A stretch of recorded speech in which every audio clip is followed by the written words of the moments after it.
What is up, guys? So this Friday, April 21st, is the release of Dead Island 2. And we're just going to preview the trophies for it and have a look at some gameplay. So this is a sequel that's kind of long awaited. The first game I think came out like over 10 years ago on the PS3. So not really sure why there's such a long time between the sequels. So as you can see, and I didn't play Dead Island 1, so as you can see, it is a first-person shooter game about zombies. So you're taking on loads and loads of zombies that have kind of taken over this specific place. So the game is set in Los Angeles, or as the game refers to it as Hell A, which is kind of cool. And you basically have loads of melee weapons, all kinds of different ones like sledgehammers, golf clubs, bats, baseball bats, etc. And you can just take down the enemies. You can maim them, cut off limbs, a bit like Dead Space, for example. It's pretty gruesome, as you can see from the animations. And there are guns in this game as well. That's what I'm kind of intrigued about, actually, is does it lean you towards using melee weapons more, or do you have to be kind of conservative with your bullets and your guns? But yeah, so the first game that came out over 10 years ago had quite a lot of co-op trophies. So it is a game you can play in co-op. I'm going to have a look through the trophy list and discuss it with you guys with no spoilers at all. So I think the first thing to get out of the way is when you kind of think of a first-person shooter zombie game and looking the way it looks, I think the first thing that I would assume anyway is that it's an open world game, and this isn't. It's actually a linear game, so which is a bit of a surprise, I think, to a lot of people. So my understanding is you get loads of these kind of little sections of the map that you then kind of tackle and complete the quests, the story quests, the side quests, etc. And then you kind of go on to the next section. So I'm a bit surprised by that. I don't necessarily think it's a bad thing. I do like linear games like, you know, Resident Evil and God of War, for example. But yeah, just this kind of style of game, you kind of expect an open world. Like when I first heard about this game, I thought it was kind of going to be kind of like a Far Cry with zombies. But anyhow, so looking at the trophies and the platinum, there are 46 trophies in total. So we got 3 gold, 10 silver, and 32 bronze trophies. I've broken them down into kind of the typical kind of sub sections. So story-wise, I've read through the trophy descriptions, and I think there's about 15 trophies that are story-related from what I could read. Definitely at least probably 9 or 10, but I'd say between 10 and 15.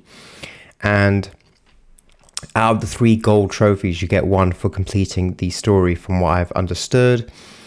Then there seems to be a fair amount of collectibles in different forms, and I've got it down as 6 trophies related to collectibles. So some examples are unlocking 10 lockboxes and collecting 50 journals.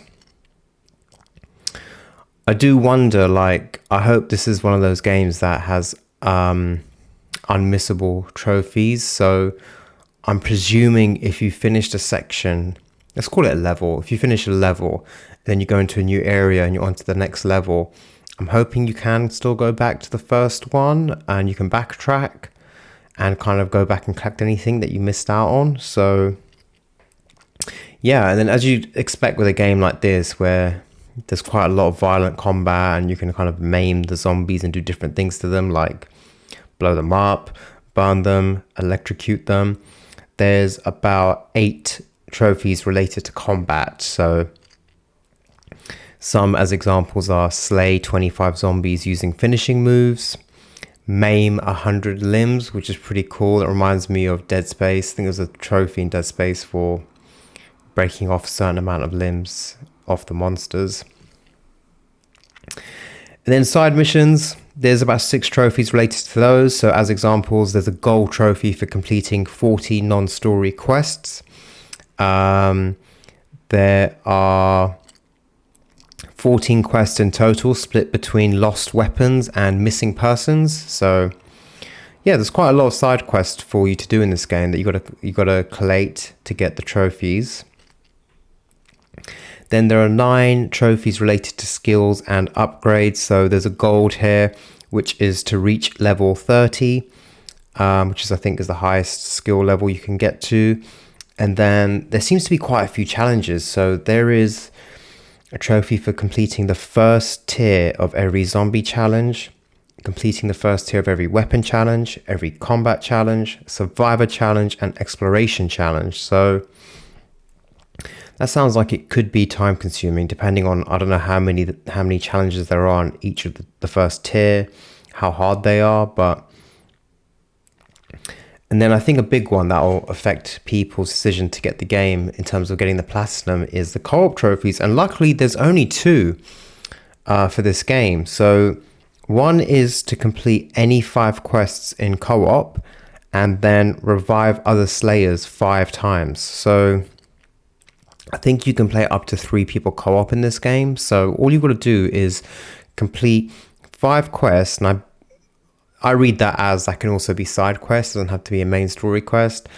And you have to revive a slayer 5 times. So I'm sure you can kind of boost that. Like you and your friend can go into co-op and then take it in turns, and you can deliberately get damaged by the zombies and then have your other friend revive you. So it's good to see that, because I think in the previous version of Dead Island, there was quite a lot of co-op trophies.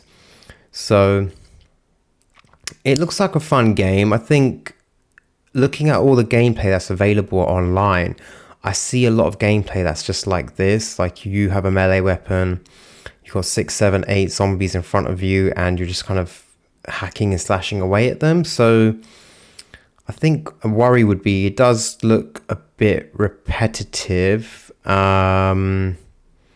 I'd hope that you can kind of eventually get some guns and just kind of mainly use those. I'd kind of prefer that because I do enjoy FPS games.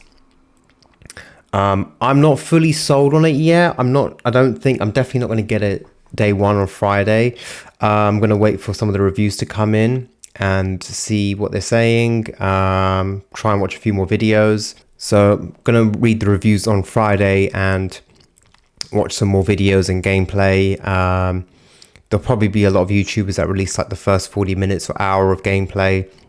So I'll probably watch that and then make a decision, because I'm not fully sold on it yet. And I have got quite a lot of new games recently, so I'm gonna wait and make a decision on this one. But I thought I'd go through the trophy list. So it does look like a pretty generic platinum. Nothing stands out as difficult. I don't think there's any difficulty related trophies. I think you can play the game on any setting that you want.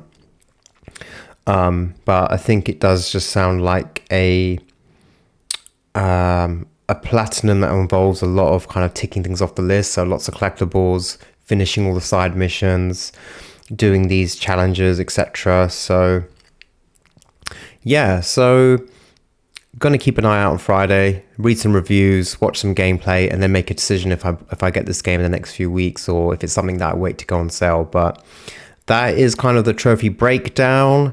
And please let me know in the comments if you plan on getting this game first, if you're a fan of the original and you've been waiting for this for a long time. And yeah, if you're going to get the game and if you're going to go for the platinum. As always, thanks a lot for watching. I hope you enjoyed the video and found it helpful. Thanks and take care.